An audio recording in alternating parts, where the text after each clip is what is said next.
Hello class, I'm going to show you how to upload your PowerPoint presentation to Second Life. So let's make sure that you have a few things done first, and I've prepared them on this slide over here. So what I'm going to do is hover my cursor over this slide.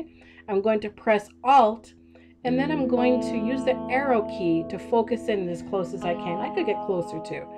But make sure that your PowerPoint presentation is converted to JPEGs and that you have uploaded those JPEGs to your Second Life inventory.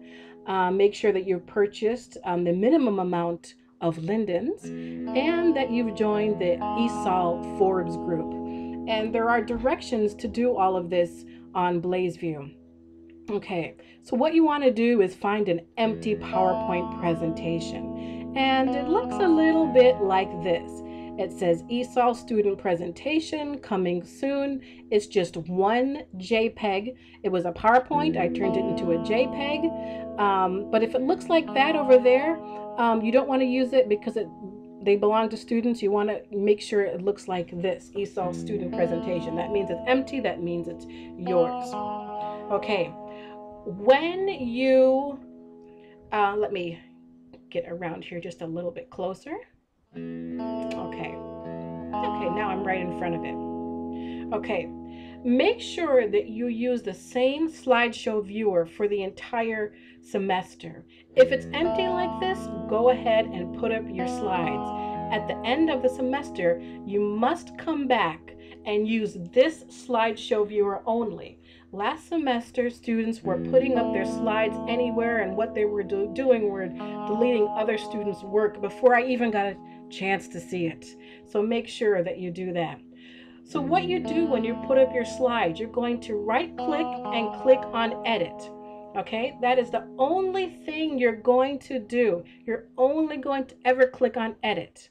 If, for example, you're trying to delete that presentation and you click on More and then you click on Delete, you're going to erase that entire SlideShow Viewer. So let's take a look what happens. I'm going to use that one in the back there. Right click, I'm going to click on More, and then I'm going to click on Delete. And look at that. It completely disappears and you can't get it back. If that happens, please just email me. I can come down to Presentation Park and I can put up another one immediately. But try to remember not to right click and press delete. Okay, so we're going to right click and press edit. Don't pay attention to those arrows over there. That moves it side to side and up and down, and you don't want to do that because I took a lot of time in making sure these presentations were correctly positioned. So you're going to click on the General tab and then look by group and make sure that it says ESOL VSU Forbes. If it says anything else, do not use this presentation. It might say VSU SL admin. You can't use it because somehow it's locked into another group. So make sure that it says ESOL at VSU Forbes. Click on the Content tab and you'll see everything that's included in that presentation. I've called that JPEG Empty Space. That's the actual name that I gave that JPEG. I'm going to click on it. Then on my computer keyboard, I press the delete button and it's gone. Okay, that JPEG is gone. Don't delete anything else but that. Don't delete anything from the screen itself, only from the dialog box. And don't delete anything from within the dialog box except for that.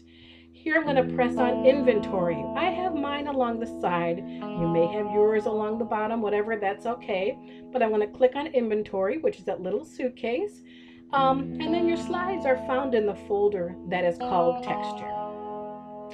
And I'm going to, let's see, which slideshow presentation do I want to put up just to give an example of how to put up some slides. Well, I think I'll choose the this little orientation slideshow here. Okay, so I click, I didn't mean to double click there. Okay, let me get rid of that. All right, so I click on the first one and then I press the shift button and arrow down to highlight all of them. And then I drag them over to the other dialog box.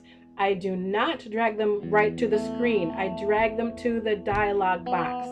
And now I close out that box. They are in my new slideshow presentation, and there they are. I press start on the bottom, and you can see them all one by one. Remember, do not drag them directly to the screen. Drag them to the dialog box, and then you'll be just fine. Okay, there's my happy dance, and thank you very much.